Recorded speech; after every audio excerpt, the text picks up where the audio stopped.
আসসালামু আলাইকুম। এইচ একাডেমিতে সবাইকে স্বাগতম। আশা করি সবাই ভালো আছেন এবং নিরাপদে আছেন। বিসিএস এবং বিভিন্ন প্রতিযোগিতামূলক পরীক্ষার উপযোগী বাংলাদেশ বিষয়াবলী বিষয় থেকে মোট 100টি গুরুত্বপূর্ণ প্রশ্ন নিয়ে আলোচনা করা হবে আজকের ভিডিওতে। তাহলে চলুন শুরু করা যাক। আর্যরা ভারতে প্রথম বসতি স্থাপন করেছিল উত্তর পশ্চিম সীমান্ত অঞ্চলে ও পাঞ্জাবে। আর্যরা ভারতে প্রথম বসতি স্থাপন করেছিল উত্তর পশ্চিম সীমান্ত অঞ্চল ও পাঞ্জাবে। বগুড়া প্রাচীন বাংলার কোন জনপদের অন্তর্ভুক্ত? বগুড়া ছিল প্রাচীন বাংলার পুন্ড্র এর অন্তর্ভুক্ত। অর্থশাস্ত্র এর রচয়িতা কে? কৌটিল্য। কৌটিল্য হচ্ছেন অর্থশাস্ত্র এর রচয়িতা। মহাস্থানগর একসময় বাংলার রাজধানী ছিল, তখন তার নাম কি ছিল?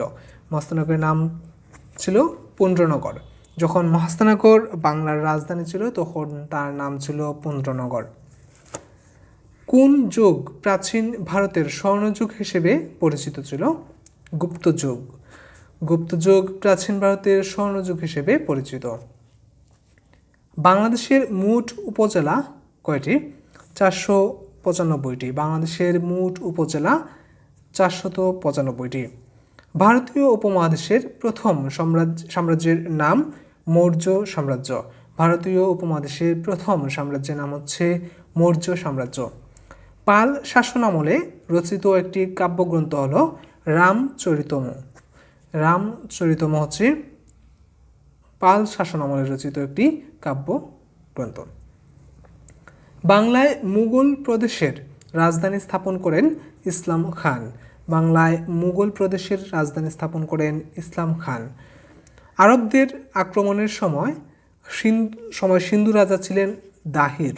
আরবদের আক্রমণের সময় সিন্ধু রাজা ছিলেন দাহির। আলাউদ্দিন হোসেন শাহ কখন বৃহত্তর বাংলা শাসন করেন?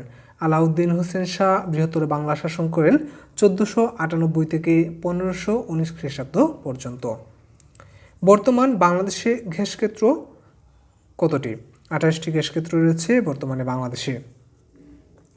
দিল্লির সিংহাসনে আরোহণকারী প্রথম মুসলমান নারী সুলতানা রাজিয়া কার কন্যা ছিলেন? শামসুদ্দিন ইলতুৎমিশ এর কন্যা ছিলেন সুলতানা রাজিয়া, যিনি দিল্লির সিংহাসনে আরোহণকারী প্রথম মুসলমান নারী। বাংলায় স্বাধীন সুলতানি শাসন প্রতিষ্ঠা করেন কে? ফখরুদ্দিন মুবারক শাহ। ফখরুদ্দিন মুবারক শাহ বাংলায় স্বাধীন সুলতানি শাসন প্রতিষ্ঠা করেন।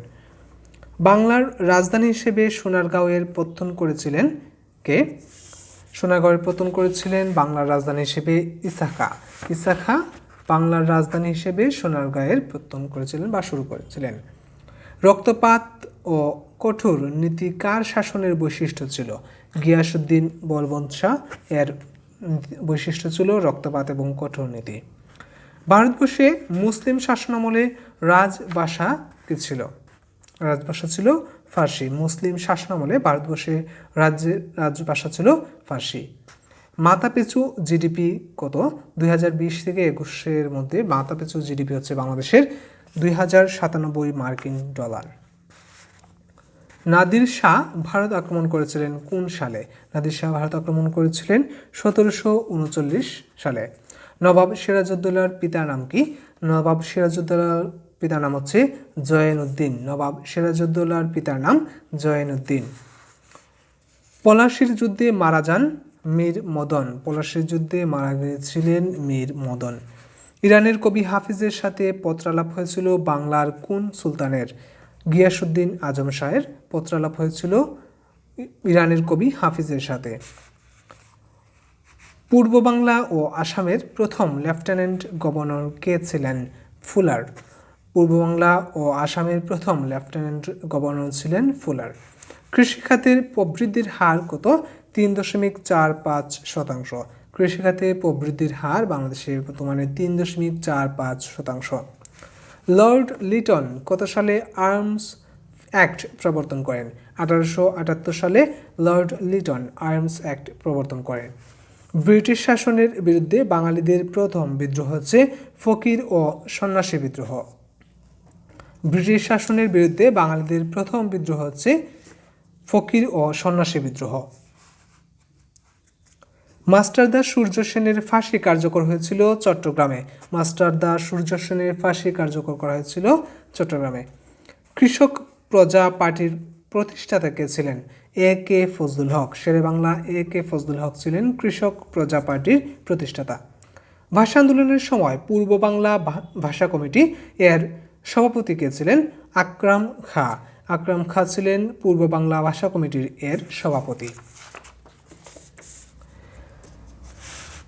প্রধানমন্ত্রী শেখ হাসিনা শেখ কামাল জাতীয় ক্রীড়া পরিষদ পুরস্কার প্রদান করেন 5 আগস্ট 2021 সালে। প্রধানমন্ত্রী শেখ হাসিনা শেখ কামাল জাতীয় ক্রীড়া পরিষদ পুরস্কার প্রদান করেন 5 আগস্ট 2021 সালে। অক্সফোর্ড অ্যাস্ট্রাজেনেকার টিকা বাংলাদেশে কবে জরুরি ব্যবহারের অনুমোদন লাভ করে? 8 জানুয়ারি 2021। লেট দেয়ার বি লাইট বিখ্যাত ছবিটি পরিচালনা করেন Zahir Raihan. Let there be light বিখ্যাত এই ছবিটি পরিচালনা করেন জহির রায়হান। 1952 সালের পূর্ব বাংলার মুখ্যমন্ত্রী কে ছিলেন? নুরুল আমিন। 1952 সালে পূর্ব বাংলার মুখ্যমন্ত্রী ছিলেন নুরুল আমিন। পূর্ব বাংলা প্রাদেশিক পরিষদে কতটি আসন ছিল? 309টি। পূর্ব বাংলা প্রাদেশিক পরিষদে আসন ছিল 309টি। পাকিস্তানের শাসনতন্ত্র কবে প্রথম প্রবর্তিত হয়? 1956 সালে। পাকিস্তানে শাসনতন্ত্র কবে প্রথম প্রবর্তিত হয়? 1956 সালে। সর্বদলীয় ছাত্র ঐক্য পরিষদে কয় দফা দাবি ছিল? সর্বদলীয় ছাত্র ঐক্য পরিষদের দাবি ছিল 11 দফা। অর্থনৈতিক সমীক্ষা 2021 অনুসারে বাংলাদেশের প্রত্যাশিত গড় আয়ু কত? 72.8 বছর। অর্থনৈতিক সমীক্ষা 2021 অনুসারে বাংলাদেশের মানুষের প্রত্যাশিত গড় আয়ু হচ্ছে 72.8 বছর। 6 দফা আন্দোলনের প্রথম শহীদ কে? 6 দফা আন্দোলনের প্রথম শহীদ হচ্ছেন মনু মিয়া। আসাদ কবে শহীদ হন?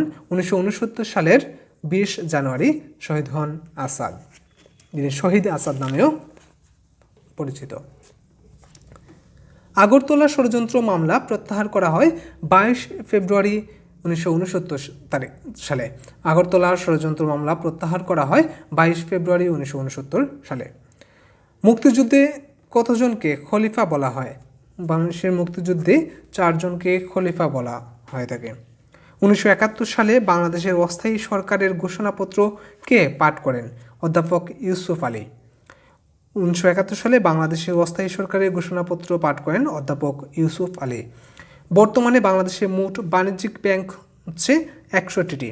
বর্তমানে বাংলাদেশে মোট বাণিজ্যিক ব্যাংক 61টি। মুক্তিযুদ্ধে কুষ্টিয়া কত নম্বর সেক্টরের অধীনে ছিল? 8 নম্বর সেক্টরের অধীনে ছিল কুষ্টিয়া। চীন কত সালে বাংলাদেশকে স্বীকৃতি দেয়? 31 আগস্ট 1975 সালে চীন বাংলাদেশকে স্বীকৃতি প্রদান করে। বঙ্গবন্ধু শেখ মুজিবুর রহমান সর্বপ্রথম কত সালে গ্রেফতার হন? 1938 সালে বঙ্গবন্ধু শেখ মুজিবুর রহমান প্রথম গ্রেফতার হন। সেপ্টেম্বর অন যশোর রোড কবিতাটি রচয়িতা কে? Allen Ginsberg. September on Jessore road কবিতাটির রচয়িতা। জেল হত্যা দিবস পালন করা হয় কবে? 3 জানুয়ারি জেল হত্যা দিবস পালন করা হয়ে থাকে। বাংলাদেশ সবচেয়ে বেশি রপ্তানি করে কোন দেশে? যুক্তরাষ্ট্রে বাংলাদেশ সবচেয়ে বেশি রপ্তানি করে থাকে। বাংলাদেশের সংবিধানের প্রধান মূলনীতি কয়টি? 4টি। বাংলাদেশের সংবিধানের প্রধান মূলনীতি হচ্ছে 4টি। সংবিধানের 15 অনুচ্ছেদের বিষয়বস্তু কি? মৌলিক প্রয়োজনের ব্যবস্থা। মৌলিক অধিকার বা মৌলিক প্রয়োজনের ব্যবস্থা হচ্ছে সংবিধানের 15 অনুচ্ছেদের বিষয়বস্তু। সংবিধানের কোন অনুচ্ছেদে সকল নাগরিকদের আইনের আশ্রয় লাভের অধিকারের কথা উল্লেখ করা হয়েছে? 31 নং অনুচ্ছেদে। নিচের কোনটি সাংবিধানিক প্রতিষ্ঠান? বাংলাদেশ নির্বাচন কমিশন একটি সাংবিধানিক প্রতিষ্ঠান। স্বাধীনতার ঘোষণাপত্র সংবিধানের কততম তফসিলে সংযোজন করা হয়েছে? 7ম তফসিলে। 2021-22 অর্থ বছরে জিডিপি প্রবৃদ্ধির হার হচ্ছে 7.2%। একজন সংসদ সদস্য স্পিকারের অনুমতি ছাড়া কতদিন সংসদের বাইরে থাকতে পারবেন না? 90 দিন। মাত্র একটি সংসদীয় আসন রয়েছে রাঙামাটি জেলায় মাত্র একটি সংসদীয় আসন রয়েছে। বাংলাদেশের জাতীয় সংসদের প্রথম অধিবেশন কত তারিখে অনুষ্ঠিত হয়েছিল? 7 এপ্রিল 1973 সালে বাংলাদেশের জাতীয় সংসদের প্রথম অধিবেশন অনুষ্ঠিত হয়েছিল। বঙ্গভবন এর নাম পাকিস্তান আমলে কী ছিল? Governor house. পাকিস্তান আমলে বঙ্গভবন যেটি বর্তমানে বঙ্গভবন নামে পরিচিত সেটি পাকিস্তান আমলে তার নাম ছিল গভর্নর হাউস। সংবিধানের কত ধারা অনুযায়ী দ্রুত বিচার ট্রাইব্যুনাল অধ্যাদেশ 2002 করা হয়েছে? 93 এর 1 ধারা অনুযায়ী। বাজেট 2021-22 কয়টি ভাগে ভাগ করা হয়েছে? এই বাজেটকে 3টি ভাগে। নিখিল ভারত মুসলিম লীগ প্রতিষ্ঠিত হয় কোন শহরে? ঢাকায়। ঝুম চাষ হয় খাগড়াছড়িতে। পাহাড় কেটে ঝুম চাষ করা হয় খাগড়াছড়িতে বা পাহাড়ের খাদে। বাংলাদেশে প্রথম গ্যাস উত্তোলন শুরু হয় 1957 সাল থেকে। বাংলাদেশে প্রথম গ্যাস উত্তোলন শুরু হয়। বাংলাদেশের তৈরি জাহাজ স্টেলা মেরিস রপ্তানি হয়েছে ডেনমার্কে। বাংলাদেশের তৈরি জাহাজ স্টেলা মেরিস রপ্তানি হয়েছে ডেনমার্কে। বাংলাদেশে কী ধরনের অর্থনৈতিক ব্যবস্থা চালু আছে? মিশ্র অর্থনৈতিক ব্যবস্থা বাংলাদেশে চালু রয়েছে। 2021-22 অর্থ বছরে স্বাস্থ্য খাতে বরাদ্দ কত? 32,731 কোটি টাকা 2021-22 অর্থ বছরে স্বাস্থ্য খাতে বরাদ্দ। আয়কর কোন ধরনের কর? আয়কর হচ্ছে প্রত্যক্ষ কর। হরিপুর কেন বিখ্যাত? হরিপুর বিখ্যাত পেট্রোলিয়াম হরিপুর হচ্ছে প্রাকৃতিক গ্যাসের কারণে বিখ্যাত। বাংলাদেশে ইপিজেড এর কার্যক্রম কোন সালে শুরু হয়? 1983 সালে। বাংলাদেশে ইপিজেড এর কার্যক্রম শুরু হয় 1983 সালে। বাংলাদেশে প্রথম উপজাতীয় কালচারাল একাডেমি প্রতিষ্ঠিত হয় নেত্রকোনায়। বাংলাদেশে প্রথম উপজাতীয় কালচারাল একাডেমি প্রতিষ্ঠিত হয় নেত্রকোনায়। রাজারবাগ পুলিশ লাইনে দুর্জয় ভাস্কর্যটির শিল্পী কে? মৃণাল হক। রাজারবাগ পুলিশ লাইনে দুর্জয় ভাস্কর্যটির শিল্পী হচ্ছেন মৃণাল হক। মেট্রো রেলে কতটি স্টেশন থাকবে? 16টি স্টেশন থাকবে মেট্রো রেলে। জনসংখ্যার দিক বিবেচনায় বাংলাদেশের ছোট উপজেলা কোনটি? থানচি। জনসংখ্যার বিবেচনায় বাংলাদেশের সবচেয়ে ছোট উপজেলা হচ্ছে থানচি। বাংলা একাডেমি কোন সালে প্রতিষ্ঠিত হয়? বাংলা একাডেমি প্রতিষ্ঠিত হয় 1955 সালে। বাংলা একাডেমি প্রতিষ্ঠিত হয়েছিল 1955 সালে। সাঁওতালরা কোথায় বাস করে? সাঁওতালরা কোথায় বাস করে না? চট্টগ্রামে। সাঁওতালরা এছাড়াও বগুড়া, রাজশাহী, বরিশাল এই 3টি জেলাতেই সাঁওতালরা বাস করে থাকে। বাংলাদেশের অষ্টম ইপিজেড এর নাম হচ্ছে কর্ণফুলী। বাংলাদেশের অষ্টম ইপিজেড এর নাম কর্ণফুলী। বাংলাদেশের প্রধান খনিজ সম্পদ গ্যাস। বাংলাদেশের প্রধান খনিজ সম্পদ হচ্ছে গ্যাস। বর্তমান সেনাবাহিনীর প্রধানকে? শফিক উদ্দিন আহমেদ। বর্তমানে বাংলাদেশের সেনাবাহিনীর প্রধান হচ্ছেন শফিক উদ্দিন আহমেদ। জিডিপি এর পূর্ণরূপ কি? Gross domestic product. Gross domestic product হচ্ছে জিডিপি এর পূর্ণরূপ। সবচেয়ে উচ্চ ফলনশীল কোনটি? মালা ইরি। এগুলো হচ্ছে ধানের জাত বা প্রকারভেদ, যেটির মধ্যে মালা ইরি হচ্ছে সবচেয়ে উচ্চ ফলনশীল। প্রধান নির্বাচন কমিশনারের মেয়াদকাল কত বছর? 5 বছর। প্রধান নির্বাচন কমিশনারের মেয়াদকাল হচ্ছে 5 বছর। তৎকালীন পূর্ব বাংলার আইনসভা অবস্থিত ছিল জগন্নাথ হলে। তৎকালীন পূর্ব বাংলার আইনসভা অবস্থিত ছিল জগন্নাথ হলে। সুপ্রিম কোর্ট বিভাগ আছে 2টি। সুপ্রিম কোর্ট বিভাগ আছে 2টি। বাংলাদেশ অস্ট্রেলিয়া টি-20 সিরিজের শেষ ম্যাচে বাংলাদেশ কত রানে অস্ট্রেলিয়াকে অল আউট করে? 62 রানে। সংবিধানের কোন সংশোধনী দ্বারা বাংলাদেশের উপরাষ্ট্রপতি পদ বিলুপ্ত করা হয়? দ্বাদশ সংশোধনী দ্বারা। বাংলাদেশের সংবিধানের দ্বাদশ সংশোধনী দ্বারা বাংলাদেশের উপরাষ্ট্রপতি পদ বিলুপ্ত করা হয়। গণপ্রজাতন্ত্রী বাংলাদেশের সংবিধান কার্যকর হয় কোন তারিখে? 16 ডিসেম্বর 1972 সালে বাংলাদেশের সংবিধান কার্যকর হয়।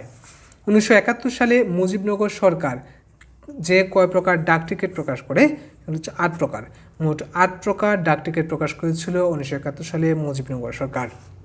শেখ মুজিবুর রহমানকে বঙ্গবন্ধু উপাধি দেওয়া হয় 23 ফেব্রুয়ারি 1969 সালে। 23 ফেব্রুয়ারি 1969 সালে বঙ্গবন্ধু উপাধি দেওয়া হয় শেখ মুজিবুর রহমানকে। বীরশ্রেষ্ঠ মোস্তফা কামাল কোথায় জন্মগ্রহণ করেন? ভোলা জেলায়। বীরশ্রেষ্ঠ মোস্তফা কামাল জন্মগ্রহণ করেন ভোলায়। টি-20 র্যাঙ্কিংয়ে বর্তমানে বাংলাদেশের অবস্থান কত?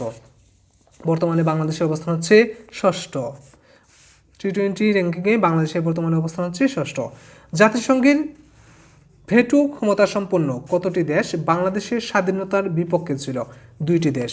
ভেটোর দানের ক্ষমতা সম্পন্ন দেশগুলোর মধ্যে 2টি দেশ বাংলাদেশের স্বাধীনতার বিপক্ষে ছিল। বাংলাদেশের স্বাধীনতার ঘোষণাপত্র কত তারিখে পাঠ করা হয়? 17 এপ্রিল 1971 সালে। 1970 সালের সাধারণ নির্বাচনে প্রধান নির্বাচন কমিশনার ছিলেন বিচারপতি আব্দুস সাত্তার। বিচারপতি আব্দুস সাত্তার ছিলেন 1970 সালে সাধারণ নির্বাচনের প্রধান নির্বাচন কমিশনার। 6 দফা কোন তারিখে আনুষ্ঠানিকভাবে ঘোষণা করা হয়েছিল? 23 মার্চ 1966 সালে 6 দফা আনুষ্ঠানিকভাবে ঘোষণা করা হয়। ঐতিহাসিক 21 দফা দাবির প্রথম দাবি কী ছিল? বাংলাকে অন্যতম রাষ্ট্রভাষা হিসাবে গণ্য করা বা ঘোষণা করা হচ্ছে 21 দফা দাবির প্রথম দাবি। 15ই আগস্ট হত্যাকাণ্ড প্রবাসে বঙ্গবন্ধুর 2 কন্যার দুঃসহ দিন গ্রন্থটি লেখক হচ্ছেন শরাফ আহমেদ। শরাফ আহমেদ লিখেছেন 15ই আগস্ট হত্যাকাণ্ড প্রবাসে বঙ্গবন্ধুর 2 কন্যার দুঃসহ দিন বইটি। বর্তমানে সাক্ষরতার হারে শীর্ষ জেলা হচ্ছে পিরোজপুর। বর্তমানে সাক্ষরতার হারে বাংলাদেশে শীর্ষ জেলা হচ্ছে পিরোজপুর। ভারতের কোন বিশ্ববিদ্যালয়ে বঙ্গবন্ধু চেয়ার প্রতিষ্ঠিত হয়েছে? দিল্লি বিশ্ববিদ্যালয়ে। ভারতের দিল্লি বিশ্ববিদ্যালয়ে বঙ্গবন্ধু চেয়ার প্রতিষ্ঠিত হয়েছে। বাংলা একাডেমির বর্তমান মহাপরিচালক হচ্ছেন মুহাম্মদ নুরুল হুদা। বাংলা একাডেমির বর্তমান মহাপরিচালক মুহাম্মদ নুরুল হুদা। এই ছিল বাংলাদেশ বিশ্ববিদ্যালয় থেকে গুরুত্বপূর্ণ 100টি প্রশ্নোত্তর নিয়ে আলোচনা। আজকের পর্ব এ পর্যন্তই। আগামী পর্বে উপস্থিত থাকার আমন্ত্রণ জানিয়ে আজকের মতো এখানেই বিদায় নিচ্ছি। সে পর্যন্ত ভালো থাকবেন, সুস্থ থাকবেন, নিজের পরিবার, সমাজ, দেশ কিংবা পৃথিবীকে নিজের মতো করে ভালো রাখবেন। আসসালামু আলাইকুম।